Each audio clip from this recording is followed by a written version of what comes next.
Hello students, आज हम C plus plus की क्लास में टोकन्स सीखेंगे।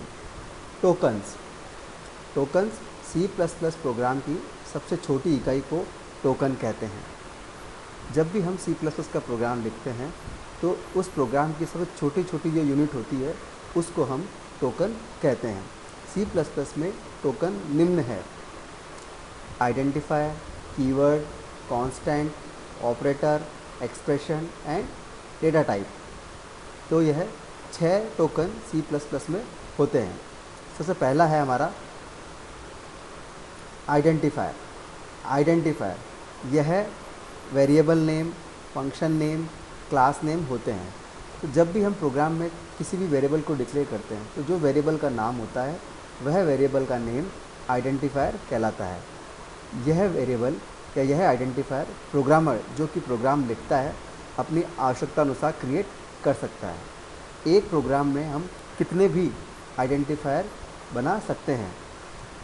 यह किसी भी प्रोग्रामिंग लैंग्वेज की फंडामेंटल रिक्वायरमेंट होते हैं, अर्थात कोई भी प्रोग्रामिंग लैंग्वेज हो वह बिना आइडेंटिफायर के अधूरी है, क्योंकि हर एक प्रोग्रामिंग लैंग्वेज में variable name, function name, class name की आवश्यकता होती है जब हम प्रोग्राम क्रिएट करते हैं। अगर हम प्रोग्राम में आइडेंटिफायर देना चाहते हैं तो उन आइडेंटिफायर देने के निम्न नियम है। सबसे पहला नियम है हमारा कि प्रथम अक्षर अल्फ़ाबेट होना चाहिए। जैसे हमने नीचे लिखा, जैसे हमने नीचे वेरिएबल डिक्लेयर किया है इंटीजर A1, अर्थात इसका प्रथम अक्षर अल्फ़ाबेट A है। बाद में कोई भी संख्या हो सकती है। यदि हम प्रथम अक्षर संख्या लिखें और बाद में अल्फ़ाबेट लिखें तो यह इनवैलिड होगा, अर्थात हमारे आइडेंटिफायर का प्रथम अक्षर अल्फ़ाबेट होना आवश्यक है। आइडेंटिफायर नेम के मध्य स्पेस नहीं होना चाहिए। जैसे हमने यहाँ पर एक वेरिएबल लिया है कैरेक्टर फादर नेम, तो फादर नेम में कोई स्पेस नहीं है, अतः यह एक वैलिड आइडेंटिफायर है। यदि हमने यहाँ फादर और नेम के बीच में स्पेस दे दिया है तो यह इनवैलिड कहलाएगा, अर्थात जब भी हम आइडेंटिफायर का नाम दे रहे हैं तो उस वक्त उस नेम के मध्य स्पेस नहीं होना चाहिए। थर्ड है हमारा आइडेंटिफायर कीवर्ड नहीं होना चाहिए। जैसे हमने लिखा नीचे इंटीजर इफ़ इक्वल टू 0, तो यह इनवैलिड है, क्योंकि इफ़ हमारे सी प्लस प्लस में पहले से ही रिज़र्व वर्ड है जो कि किसी विशेष कार्य के लिए रिज़र्व है। तो जो भी रिज़र्व वर्ड है, जो भी कीवर्ड है, उसे हम आइडेंटिफायर नेम के लिए यूज़ नहीं कर सकते हैं।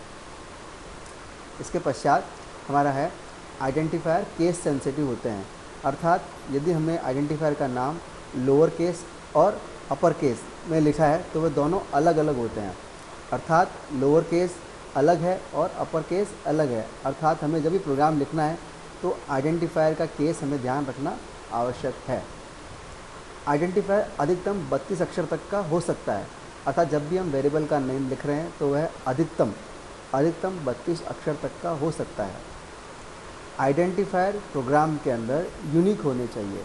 एक ही आइडेंटिफायर को हम बार बार डिक्लेयर नहीं करना चाहिए। हमारा सेकंड टोकन है कीवर्ड। कीवर्ड कीवर्ड हमारे स्पेशल वर्ड होते हैं।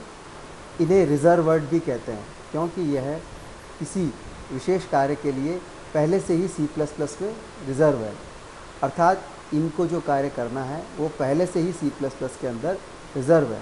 इन्हें हम variable name, class name, function name में यूज़ नहीं कर सकते हैं। यह निम्न है।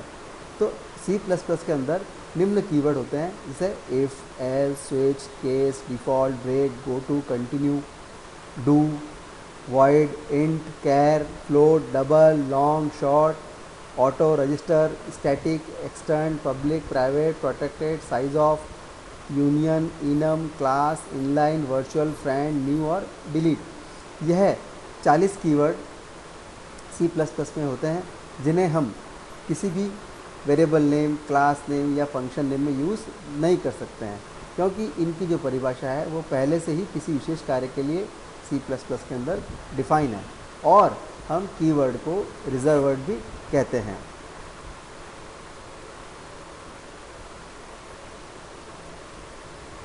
नेक्स्ट है हमारा हमारा थर्ड टोकन है कांस्टेंट। कांस्टेंट फिक्स वैल्यू होते हैं जो कि प्रोग्राम के एग्जीक्यूशन के दौरान चेंज नहीं होते हैं तथा यह मेमोरी में कोई जगह भी नहीं घेरते हैं और इन्हें लिटरल भी कहते हैं।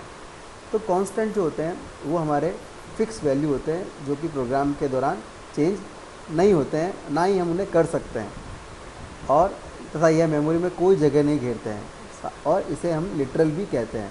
जैसे हमने लिखा है 123, तो यह बिना पॉइंट वाला कांस्टेंट है जिसे हम कहेंगे इंटीजर कांस्टेंट। इसी प्रकार यदि हमने लिखा है 25.65, तो यह एक फ्लोट कांस्टेंट है जो कि पॉइंट वाला कांस्टेंट है। इसी प्रकार हमने लिखा है O37, तो यह एक ऑक्टल कांस्टेंट है। इसी प्रकार हमने लिखा है OX5A, यह हमारा हेक्साडेसिमल कांस्टेंट है। इसी प्रकार हमने सिंगल इन्वर्टेड कॉमा में एक सिंगल कैरेक्टर लिखा है, सिंगल इन्वर्टेड कॉमा में एक सिंगल कैरेक्टर लिखा है, इसे हम कैरेक्टर कांस्टेंट कहेंगे। और यदि हमने डबल कोट्स के अंदर मल्टीपल कैरेक्टर लिखे हैं तो उसे हम स्ट्रिंग कांस्टेंट कहेंगे। तो सामान्य रूप से ये हमारे कांस्टेंट के प्रकार होते हैं जिन्हें हम यूज़ प्रोग्राम के दौरान कर सकते हैं। तो आज हमने यह सीखा कि C++ में टोकन क्या होते हैं तथा C++ में कितने प्रकार के टोकन हैं। 6 प्रकार के टोकन C++ में होते हैं: identifier, keyword, constant, operator, expression and data type. Identifier की परिभाषा हमने सीखी तथा उनके जो जो नियम हैं वो हमने आज देखे तथा हमने बताया किस प्रकार वैलिड आइडेंटिफायर कैसे होते हैं और इनवैलिड आइडेंटिफायर कैसे होते हैं।